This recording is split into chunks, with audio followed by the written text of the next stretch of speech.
All right, we're back. Rich Peterson, Andy Brownell, Kim David. Stories of the week.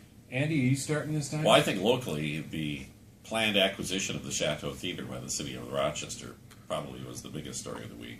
Mm-hmm. You have to keep saying Chateau Theater building. We do have another Chateau Theater in town. I'm going to Some people, I'm just saying, some people... I will continue to refer to it as the Chateau Theater. I think most of us will. Except one. The DMC initiative has been obviously dominating the news for 2 years. And although these events may have not been connected to DMC directly, but over the past few months, the city has lost some of its storied businesses, probably most notably Michael's Restaurant. And I think that there was a recognition among city leaders that even the possibility of losing this historic theater in the downtown would have been too much for the longtime citizens to stomach. I think most long-term residents, at least of the community, are celebrating that it's off the table now. And they're hoping it'll be something of the arts. Right, yeah. Something that will be a community asset. Because this has been, decades now that every once in a while it crops up that we might lose the Chateau Theater. And I think finally that's settled, and I think for most it's good news. And you think, you look at who was at that news conference when they announced it. Lieutenant Governor Tina Smith, the CEO of Mayo, Dr. Noseworthy. I mean, this thing was huge, and I went back to that. I was thinking back to the most previous DMCC meeting, and it was Tina Smith and a few others. We said, we should really focus on this heart of the district zone.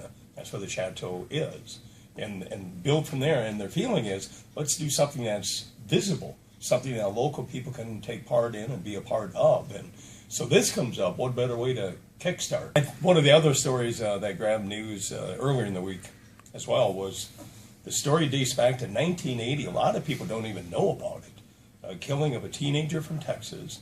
She apparently had been hitchhiking from home, going out to Oregon, taking the interstates all the way.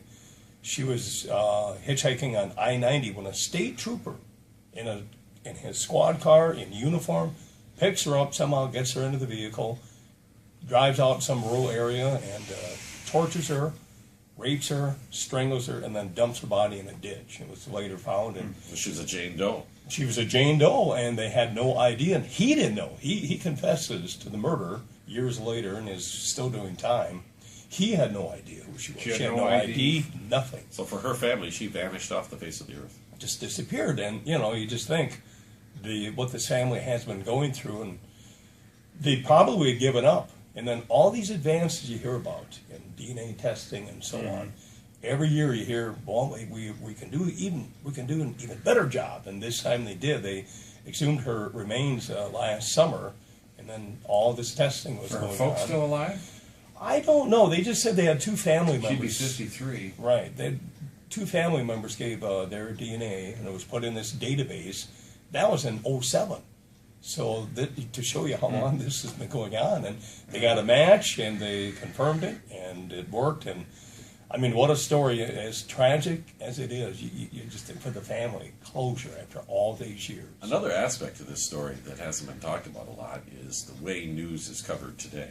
In 1980, this is what, 120 miles from here, and I lived here. In fact, at that time, I have no recollection of this happening. There was a state trooper. If that were to happen today, this would be national news. That you have a state trooper abducting a teenage girl off a highway and brutally murdering her, torturing her. It's a shocking story. What do you have for us, Rich Peterson? My brackets are busted. You and millions of others. They said after that Iowa State was going to be in the final two. I heard a report where they said... You had them to the final two. They were losing to Kentucky in the final. Yeah. I heard some reports after they lost their game that first round of games, Iowa State and who's the other one? Baylor? Yeah. Baylor I had in the final 16. There were only like 2% of all the brackets had been submitted for these various contests. Yeah. Only 2% were left that had a chance. Being a perfect bracket. So there goes my $1 million with Town Square Media. There goes my $1 million for ESPN. My $1 billion for Warren Buffett. Glad I didn't. Back to work, Rich.